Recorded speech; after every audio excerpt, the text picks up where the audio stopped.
రిజర్వేషన్లు రావాలన్నా, స్థానిక సంస్థలలో రిజర్వేషన్లు కొనసాగాలన్నా న్యాయస్థానాలు ఒకే ఒక మాట అడిగినాయి, మీరు ఎంతున్నారు, మీ లెక్క ఎంత, మీ లెక్క తెలవకుండా మీకు రిజర్వేషన్ ఇవ్వడానికి లేదు అని న్యాయస్థానాలనే. ఈ అంశాన్ని పాదయాత్ర సందర్భంగా మా సంఘాల సోదరులు రాహుల్ గాంధీ గారి దృష్టికి తీసుకెళ్లారు. రాహుల్ గాంధీ గారు మా అందరితో చర్చించినప్పుడు దీనికి శాశ్వతమైన పరిష్కారం జనగణనతో పాటు కులగణన జరగాలి, ఈ దేశంలో ఎవరు ఎంతమంది ఉన్నారో లెక్క తేలాలి, దామాష ప్రకారం నిధులు నియామకాలు చేపట్టాలి అనే ఆలోచన కాంగ్రెస్ పార్టీ నిర్ణయం తీసుకున్నది. ఇది కాంగ్రెస్ పార్టీ విధానపరమైన నిర్ణయం. ఒక్కసారి కాంగ్రెస్ పార్టీ విధానపరమైన నిర్ణయం తీసుకున్నప్పుడు రాహుల్ గాంధీ గారు స్పష్టంగా పాదయాత్ర సందర్భంలో చెప్పిండు, మేము ఎక్కడ అధికారంలోకి వచ్చిన వెంబడే కులగణన చేసి తీరుతాము, కేంద్రంలో కూడా ఎర్రకోట మీద జెండా ఎగిరేసి ఈ దేశంలో జనగణనలో కులగణను చేర్చి ప్రతి కులం యొక్క లెక్క తేల్చి ఉద్యోగ ఉపాధి అవకాశాలే కాదు రాజకీయ రిజర్వేషన్లు కూడా పెంచుతాం దామాష ప్రకారం అని చెప్పి రాహుల్ గాంధీ గారు చెప్పడం జరిగింది. మరి మిత్రులారా, ఈ రోజు పార్టీ విధానపరమైన నిర్ణయం తీసుకొని రాహుల్ గాంధీ గారు ఈ దేశంలో ఉన్న 70 కోట్ల బలహీన వర్గాలకు మాట ఇస్తే ఆ మాట నిలబెట్టాల్సిన బాధ్యత ప్రతి ఒక్క కాంగ్రెస్ పార్టీ కార్యకర్తగా ఉన్నది.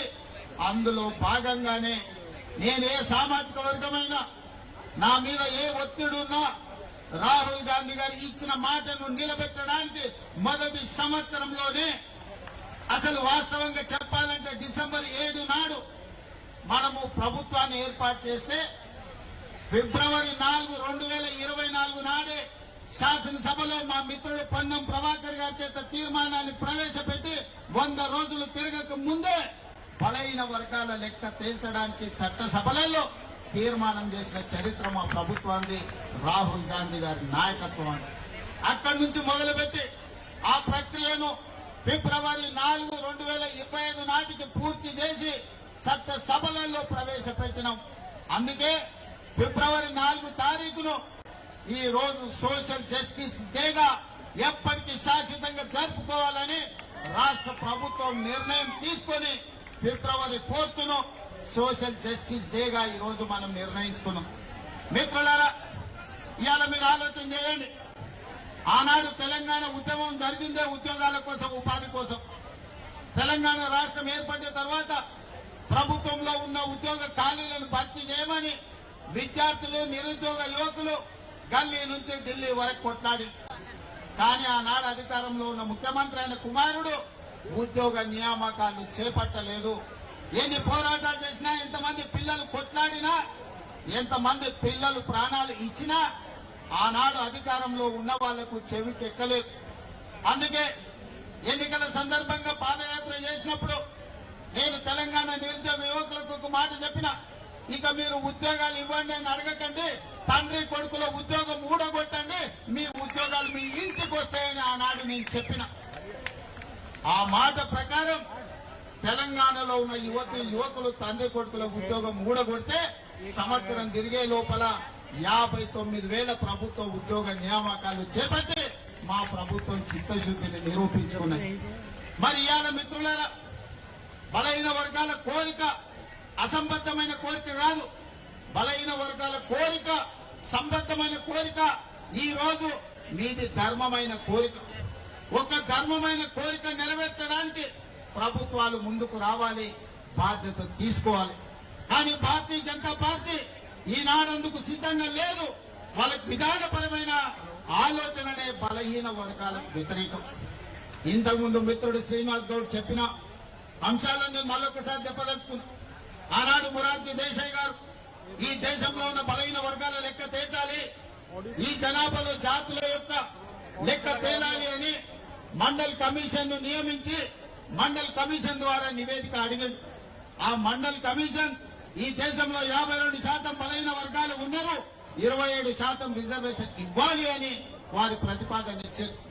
కానీ కొంతకాలం వాయిదా పడ్డది. విపి సింగ్ గారు వచ్చిన తర్వాత ఈ మండల్ కమిషన్ ను దుమ్ము దులిపి దీన్ని అమలు చేసి మొదలు పెడితే ఆనాడు భారతీయ జనతా పార్టీ కుట్ర చేసి మండల్ కమిషన్ కు వ్యతిరేకంగా కమండల్ యాత్రను చేపట్టి ఈ దేశంలోనే మండల్ కు వ్యతిరేకంగా కమండల్ విధానాన్ని తీసుకొచ్చిందే భారతీయ జనతా పార్టీ. ఆ భారతీయ జనతా పార్టీ ప్రతినిధే ఈ రోజు నరేంద్ర మోడీ గారు ప్రధానమంత్రి ఈ దేశంలో ఉన్నాడు. నేను ఈ రోజు ఒక మాట చెప్పదలుచుకున్నా. శ్రీమతి ఇందిరాగాంధీ గారు దళితులు కాదు, ఆదివాసీ కాదు. కానీ శ్రీమతి ఇందిరాగాంధీ గారు దళితుల పట్ల, గిరిజనుల పట్ల, ఆదివాసుల పట్ల అమ్మలాగా వ్యవహరించి వాళ్ళకి రిజర్వేషన్లను అమలు చేయడమే కాదు, సొంత ఇల్లు కట్టుకోవడానికి ఇల్లు ఇవ్వడమే, ఇందిరమ్మ ఇల్లు ఇవ్వడమే కాదు, ఆవిడ అసైన్మెంట్ చట్టాన్ని తెచ్చి భూస్వాముల దగ్గర వేలాది లక్షలాది ఎకరాలను ప్రభుత్వం గుంజుకొని ఎస్సీ ఎస్టీ బీసీలకు అసైన్మెంట్ పట్టాలు ఇచ్చి భూ యజమానులను ఇందిరమ్మ చేసింది. అందుకే ఇవాళ ఏ ఎస్సీ, ఏ ఎస్టీ, ఏ తండా, ఏ గూడానికి వెళ్ళు వాళ్ళ ఇండ్ల ఇందిరమ్మ ఫోటో ఉంటుంది. మా అమ్మ ఇందిరమ్మ అని అంటారు. చిత్తశుద్ధి ఉండాలి, చేయాలన్న సంకల్పం ఉండాలి. అందుకే ఇందిరమ్మ ఈ రోజు దళితులకు, గిరిజనులకు, ఆదివాసీలకు అమ్మగా మారింది. ఇవాళ మిత్రులందరూ చెప్తున్నారు భారతీయ జనతా పార్టీ ఈ విధానానికి బీసీలను బలపరచాలన్న ఆలోచనకు వ్యతిరేకము. అందుకే ఈ రోజు ఎన్ని రకాల ప్రయత్నాలు చేసినా ఈ రోజు బీసీల లెక్కలు చేయాల్సి వస్తుందని 2021 జనాభా లెక్కల్ని వాయిదా వేసి ఇవాళ 2025 సంవత్సరం వచ్చినా జనాభా లెక్కలు చేయడం లేదు. ఎందుకంటే రాహుల్ గాంధీ గారు డిమాండ్ చేసిండ్రు, ఈసారి జనాభా లెక్కలల్లా కులగణన జరగాలి, జనగణనతో పాటు కులగణన జరగాలి, ఆ నివేదిక ప్రకారమే రిజర్వేషన్లు పెంచాలి అని. అందుకే ఈ రోజు బీజేపీ కుట్ర చేసి జనగణనను వాయిదా పెట్టుకుంటూ వస్తుంది. ఇది మనందరికీ తీర నష్టం. ఇది ఒక బలహీన వర్గాల సమస్య కాదు, ఇది బహుజనుల సమస్య. బహుజనులందరూ ఏకమై లెక్కలు తేలుస్తేనే తప్ప, మీ లెక్క పక్కాగా ఉంటే తప్ప మీకు ఉద్యోగ ఉపాధి, అదే విధంగా రాజకీయ రిజర్వేషన్లు పెరగవు. అందుకే మిత్రులారా, మనం అక్కడ గల్లీ నుంచి సంఘాలతో మాట్లాడినాం, సంస్థలతో మాట్లాడినాం, ప్రజాప్రతినిధులతో మాట్లాడినాం. ప్రభుత్వం చర్చలు చేసింది, నివేదికలు తెప్పించింది, తెలంగాణలో కులగణన చేసింది. మొత్తం లెక్కలు తేల్చి తెలంగాణ రాష్ట్ర ప్రభుత్వం బలహీన వర్గాల లెక్క 56.36% అని ఇవాళ లెక్క తేల్చిన రాష్ట్రం ఈ దేశంలోనే మొట్టమొదటి రాష్ట్రం తెలంగాణ రాష్ట్రం అని చెప్పి నేను ఈ సందర్భంగా తెలియజేస్తున్న మిత్రులారా, ఇవాళ ఏ రాష్ట్రంలో, గుజరాత్ తో సహా భారతీయ జనతా పార్టీ అధికారంలో ఉన్న ఏ రాష్ట్రంలో కూడా ఈ కులగణన చెయ్యలేదు. ఈ దేశంలో మొట్టమొదటిసారి రాహుల్ గాంధీ గారు ఇచ్చిన మాటను నిలబెట్టుకొని తెలంగాణ రాష్ట్ర ప్రభుత్వం ఒక దిక్సూచిగా ఈ దేశ రాజకీయాలకే ఒక వెలుగుగా ఇవాళ తెలంగాణ రాష్ట్ర ప్రభుత్వం ముందుకొచ్చింది. ఇవాళ లెక్కలు తెచ్చడమే కాదు, మిత్రుడు జాజుల శ్రీనివాస్ అన్నట్టు, మా మిత్రుడు మహేష్ గౌడ్ గారు చెప్పినట్టు స్థానిక సంస్థల రిజర్వేషన్లే కాదు, ఉద్యోగ విద్యా అవకాశాలలో కూడా 42% రిజర్వేషన్లు ఇవ్వాలి. అప్పుడే నిజమైన న్యాయం మీకు జరుగుతుంది. మీ వర్గాల నుంచి డాక్టర్లు, లాయర్లు, ఇంజనీర్లు, ఐఏఎస్లు, ఐపీఎస్లు, ఐఎఫ్ఎస్లు వచ్చి ప్రభుత్వం యొక్క పరిపాలనలో మీరు భాగస్వాములు కావాలి. తెలంగాణ రాష్ట్ర అభివృద్ధిలో మీరు ముందు బాగానే నిలబడాలి అని ఇవాళ ఉద్యోగ విద్యలో కూడా రిజర్వేషన్లు పెంచాలి అని ప్రభుత్వం నిర్ణయం తీసుకున్నది. ఇవాళ రిజర్వేషన్లు పెంచడం కేంద్ర ప్రభుత్వ పరిధిలో. అందుకే శాసనసభలో తీర్మానాన్ని ప్రవేశపెట్టి అన్ని రాజకీయ పార్టీలను సమన్వయం చేసుకొని ఏకగ్రీవ తీర్మానంతో ఈ రోజు కేంద్ర ప్రభుత్వానికి పంపించాం. నేను ఇప్పుడు అడుగుతున్న నరేంద్ర మోడీ గారు, అయ్యా మేము మా రాష్ట్రంలో చేసుకుంటామని అడిగినాం, మీ గుజరాత్ లో చేయమని మేము తీర్మానం చేయలే, మీ ఉత్తరప్రదేశ్ ప్రభుత్వంలో చేయమని తీర్మానం అడగలే, మీ మధ్యప్రదేశ్ లో మీ ప్రభుత్వంలో చేయమని అడగలే. మా తెలంగాణలో మా 4 కోట్ల ప్రజలల్లా మా బలైన వర్గాల సోదరులకు 42% రిజర్వేషన్లు ఇస్తాం, మేము మాకు అనుమతి ఇవ్వండి అని మేము తీర్మానం చేస్తే నరేంద్ర మోడీ గారు మీకు వచ్చిన కష్టమైందని నేను అడుగుతున్నా. నీ గుజరాత్ లో గుంట భూమి అడగలే, నీ రిజర్వేషన్ లో 1% మేము అడగలే. మేము మా తెలంగాణలో మా పిల్లల చదువులకు, మా పిల్లల ఉద్యోగాలకు, మా సోదరుల రాజకీయ అవకాశాల కోసం ఇవాళ మేము 42% రిజర్వేషన్ ఇస్తామని మా ప్రజలు ఎన్నుకున్న శాసనసభలో ఇవాళ మేము తీర్మానం చేసినాం. నీకేం కష్టం వచ్చిందని నేను అడుగుతున్న మోడీ గారిని. నీ దాంట్లో భాగస్వామ్యం అడగలే, ఢిల్లీలో నీ కుర్చీ కూడా మేము అడగలే, ఎర్రకోట మీద మేము జెండా ఎగరేస్తామని చెప్పలే. మా దగ్గర మా బలైన వర్గాల లెక్క తేలింది, మా రిజర్వేషన్లు పెంచుకుంటాం, మాకు అనుమతి ఇవ్వండి మోడీ గారు మహాప్రభు అని అక్కడి నుంచి తీర్మానం పంపించినాం. అయినా పలికలే. బండి సంజయ్ని కలిసిండు, ధర్మపురి అరవిందుని కలిసిండు, కిషన్ రెడ్డిని కలిసిండు. మా పిల్లలు విజ్ఞప్తి చేసిరు, మా సోదరులు డిమాండ్ చేసిండు. వాళ్ళు పలకలే, వాళ్ళు మళ్ళీ చూడలే. అందుకే ఇవాళ గల్లీలో ఉండి చెప్తే మీకు వినిపిస్తలేదు. అందుకే ఢిల్లీకి వచ్చి చెప్తాం, మోడీ గారు మీరు వినండి, జంతర్ మంతర్లో మా గొంతు వినిపిస్తున్నాం. ఇవాళ ఢిల్లీకి వచ్చినాం. ఆనాడు కురుక్షేత్రం సందర్భంగా ఒక మాట చెప్పిండు, ఆయనను పోయి రావలే హస్తినకు అని. ఆయనను పోయి రావలేను హస్తినకు అని యుద్ధానికి ముందు, కురుక్షేత్ర యుద్ధానికి ముందు పెద్దలు చెప్పారు. దాంట్లో భాగంగానే మా బలైన వర్గాల సోదరులతో కలిసి ఆయనను హస్తినకు వచ్చింది. ఈ రోజు ప్రధానమంత్రి గారు మీరు వినండి, మీరు మా గుండె సప్పుడు వినండి, మా ఆలోచనలు పంచుకోండి, మాకు అనుమతి ఇవ్వండి, అప్పుడు మీ గౌరవం ఉంటుంది. అదే తెలంగాణకు మిమ్మల్ని పిలిచి పార్టీలకు అతీతంగా 10 లక్షల మందితో బహిరంగ సభ ఏర్పాటు చేసి ప్రధానమంత్రిగా మిమ్మల్ని సన్మానించే బాధ్యత నేను తీసుకుంటా. మా రాష్ట్రంలో మాకు అనుమతి ఇవ్వండి, మేము సిద్ధంగా ఉన్నాం అమలు చేయడానికి. చట్టం అధికారం నీ చేతుల్లో ఉంది కదని మా మీద ఆధిపత్యం చెలాయించాలని ఆలోచన చేయదు. మా మీద ఆధిపత్యం చెలాయించాలనుకుంటే నిజాంలకు రజాకర్లకు ఏ గట్టి పట్టిందో మీరు చూసారు. ఉమ్మడి రాష్ట్రంలో ఏం జరిగిందో మీరు చూసారు. తెలంగాణ రాష్ట్రంలో గడీల నుంచి పరిపాలన అందించాల్సిన వాళ్ళు ఇవాళ ఎక్కడున్నాడో చూసారు. ఇవాళ ఢిల్లీలో గద్దె మీద ఉన్నామని మీరు అనుకుంటున్నారు. రావాలి మళ్ళీ మా గల్లీలోకి, మీరు మీ వాళ్ళు మా గల్లీలోకి రావాలి. మీరు ఎప్పుడు ఢిల్లీలో ఉండరు, మళ్ళా రావాలి. మళ్ళా వచ్చినప్పుడు మా చేతికి దొక్కుతారు. మీరేం మర్చిపోవద్దు. మా బలైన వర్గాల సోదరులు చిన్న సాయం చేస్తే కూడా జీవితాంతం గుర్తుపెట్టుకునే జాతులు. ఆకలి మీద వస్తే బుక్కలు పువ్వ పెట్టినా, ఎండను వస్తే గిలాస మంచినీళ్ళు ఇచ్చినా మా బలైన వర్గాలు జీవితకాలం గుర్తుపెట్టుకునే జాతులు ఇది. ఈ జాతులకు అన్యాయం చేస్తే మర్చిపోతారని మీరు ఎట్లా అనుకుంటారు మోడీ గారు? మీరు ఏ జాతి అని మేము అడుగుతలేము, మా జాతులకు ఎందుకు అన్యాయం చేస్తారని మేము అడుగుతున్నాం. మేము మా జాతులకు న్యాయం చేస్తామని మేము ముందుకు వచ్చినప్పుడు మమ్మల్ని ఎందుకు అడ్డుకుంటారని నేను అడుగుతున్నా. ముఖ్యమంత్రిగా, ప్రధానమంత్రిగా మీరు ఈ దేశమంతా అమలు చేస్తారా లేదా నాకు తెలియదు. మీ గుజరాత్ రాష్ట్రంలో మీరు ఏం చేస్తారో నేను అడగట్లేదు. నా తెలంగాణ రాష్ట్రంలో ముఖ్యమంత్రిగా శాసనసభలో ఏకగ్రీవంగా తీర్మానం చేసిన బలైన వర్గాల రిజర్వేషన్ లో 42% ఇవ్వడానికి మీకు వచ్చిన కష్టమేంది, గుజరాత్ కు వస్తున్న నష్టమేందని నేను మోడీ గారిని అడగదలుచుకున్నాను. అందుకే ప్రధానమంత్రి గారు దయచేసి వినండి. మీరు చట్టసభలలో మెజార్టీ లేకపోయినా ట్రిపుల్ తలాక్ తెచ్చారు, 370 ఆర్టికల్ తెచ్చారు, సిటిజన్ అమెండ్మెంట్ యాక్ట్ తెచ్చారు, రైతు వ్యతిరేక నల్ల చట్టాలు తీసుకొచ్చారు.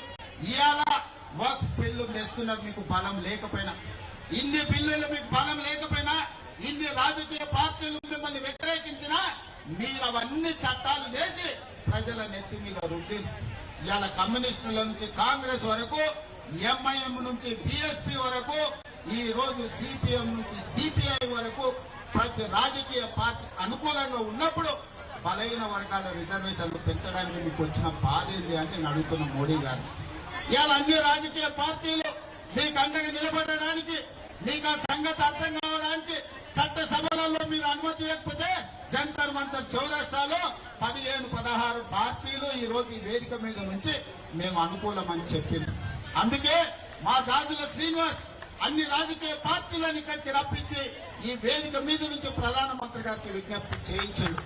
మా బలైన వర్గాల సోదరులు వివిధ రాష్ట్రాల ఎంపీలను 60-70 మందిని వేదిక మీదకి రప్పించారు.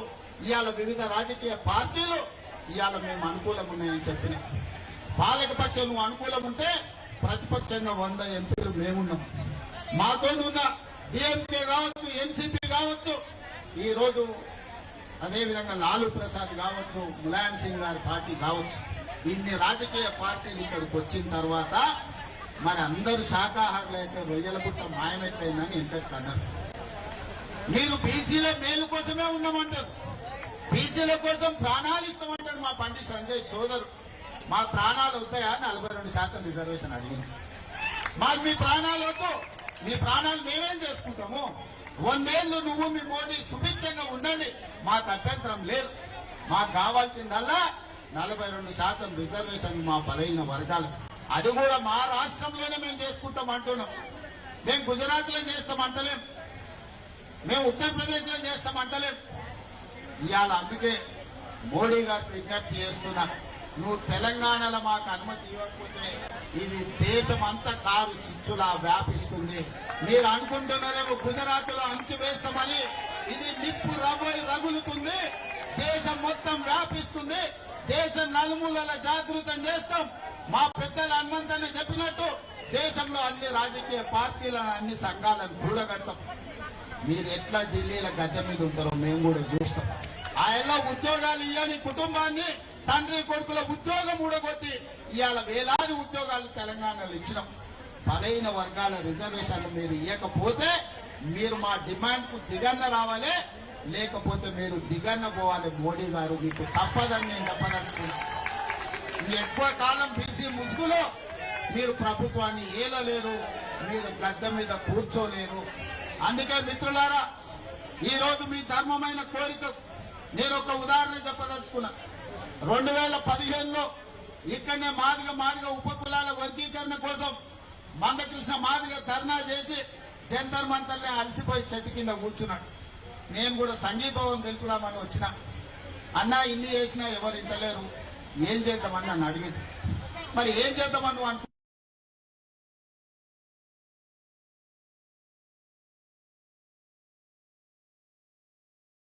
అంటే నాకైతే ఆలోచన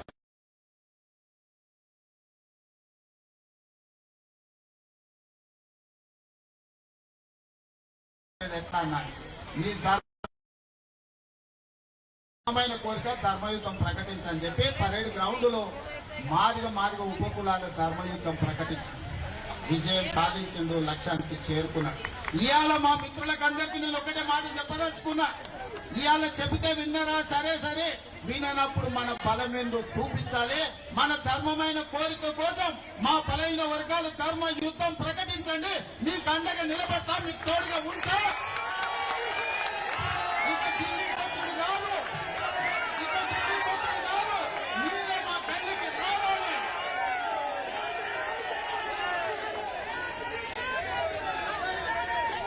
నరేంద్ర మోడీ గారు వినండి, ఇక రాము ఢిల్లీకి, మీరే మా గల్లీలకు రావాలి. మా ధర్మమైన కోరిక కోసం ఈ రోజు ఇక్కడికి వచ్చినాం. సంధిలో భాగంగానే మీ దగ్గరకు వచ్చి మీ విజ్ఞప్తి చేసినాం. కురుక్షేత్రంలో ఆనాడు కృష్ణుడు చెప్పిండు, సయోధ్య కుదుర్చుకుందాం, 5 గ్రామాలు ఇయ్యమని. కానీ దుర్యోధనుడు వినలేదు, వీగిండు. చివరికి కురుక్షేత్రంలో ఏం జరిగిందో మీరు చూసింది. ఇవాళ కూడా మా తెలంగాణ రాష్ట్రంలో మాకు అనుమతి ఇచ్చండి, మా బలైన వర్గాలకు 42% రిజర్వేషన్ మేము ఇచ్చుకుంటామని మేము అడుగుతున్నాం. సయోధ్యలో భాగంగానే నరేంద్ర మోడీ గారికి ఈనాడు అస్థినకు వచ్చి మేము విజ్ఞప్తి చేస్తున్నాం.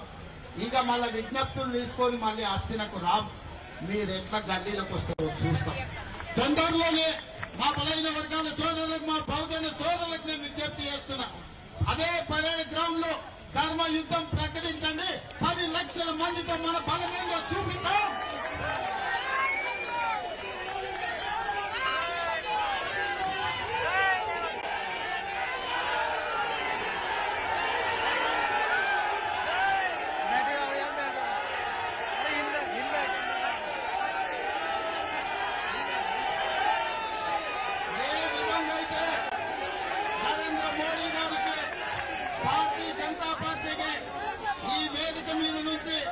వేలాది మంది మా బహుజనుల సమక్షంలో భారతీయ జనతా పార్టీకి హెచ్చరిక జారీ చేస్తున్నా. మీరు గద్దె దిగాలి, గ్రామాలలో మీ గద్దెలు కూలాలి. ఇదే మా నినాదం. అయితే మా 42% మా బలైన వర్గాల రిజర్వేషన్లు అమలు చేయడానికి అనుమతి ఇవ్వాలి. ఒకవేళ మా బలైన వర్గాల 42% రిజర్వేషన్లకు మీరు చట్టాలను మార్చి మాకు సాయం చేయకపోతే మీరు గద్దె దిగాల్సిందే, మీ గద్దెలు కూలాల్సిందే. గ్రామాల మా బలైన వర్గాల సోదరుల ఇప్పుడు రాకపోతే ఎప్పుడు రాదు, ఇప్పుడు రాకపోతే ఎప్పటికీ రావు. ఇంత ఊపు మళ్ళీ తేవు. ఈనాడు నేను విజ్ఞప్తి చేస్తున్నా, మీకు అండగా నిలబడే మీ సోదరుడు తెలంగాణ రాష్ట్రానికి ముఖ్యమంత్రిగా ఉన్నాడు. ఎవరు ఏమనుకున్నా మీకు అండగా నిలబడే ధర్మం నా మీద ఉన్నది. రాహుల్ గాంధీ గారి మద్దతు మీకున్నది. రాహుల్ గాంధీ గారి నాయకత్వంలో మీకోసం కొట్లాడి ఢిల్లీ నుంచి ఢిల్లీ వరకు ఏకం చేసి అన్ని రాష్ట్రాలలో బలాన్ని కూడగట్టి బలైన వర్గాల రిజర్వేషన్లు తీర్చే బాధ్యత కాంగ్రెస్ పార్టీ రాహుల్ గాంధీ గారు తీసుకుంటారు. ఇవాళ మీరందరూ ఏకమై రేపు జరగబోయే ధర్మ యుద్ధంలో మన బలమేందో పరేడ్ గ్రౌండ్ లో ప్రదర్శించండి. ఎట్లా మోడీ దిగిరాడో ఎట్లా మన రిజర్వేషన్లు మన ఇంటికి రావు. ఒకవేళ అది రాకపోతే ఎర్రకోట మీదనే మనమే జెండా ఎగరేసుకుందాం సోదరులారా. ఇవాళ బలహీన వర్గాల గొంతు బలహీనం అనుకోకు. మేము గౌరవంగా ఉన్నాం, మీ గౌరవం ఇచ్చినాం. అందుకే ఇవాళ జంతర్ మంతర్కు వచ్చినాం. మమ్మల్ని తక్కువ అంచనా వేస్తే ఎర్రకోట మీద జెండా ఎట్లా ఎగరేసుకోవాలో మా సోదరులందరికీ తెలుసు. మేమందరం కలిసి ఎర్రకోట మీద జెండా ఎగరేస్తాం, మా రిజర్వేషన్లను సాధించుకుంటామని తెలియజేస్తూ ఇక్కడికి విచ్చేసిన వేలాది మంది మా బహుజనులకు అందరికీ ధన్యవాదాలు తెలియజేస్తూ సెలవు తీసుకుంటున్న మిత్రులారా. అన్నగారికి ఎక్కువ దయచేసి ఎవరు ఎక్కువ బాబు అవే రావద్దా వద్దు. మన పవన్ గారు ఇది వేదిక మంచి లేదు. ఈరోజు ఒక నిమిషం ఏదైతే నా బాబు ఆగవే.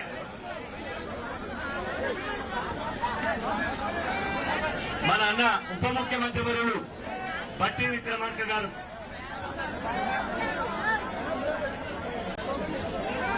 ఇప్పుడు సాంఘీభావంగా మన ఉప ముఖ్యమంత్రి వర్యులు బట్టి అన్న గారు మాట్లాడతారు.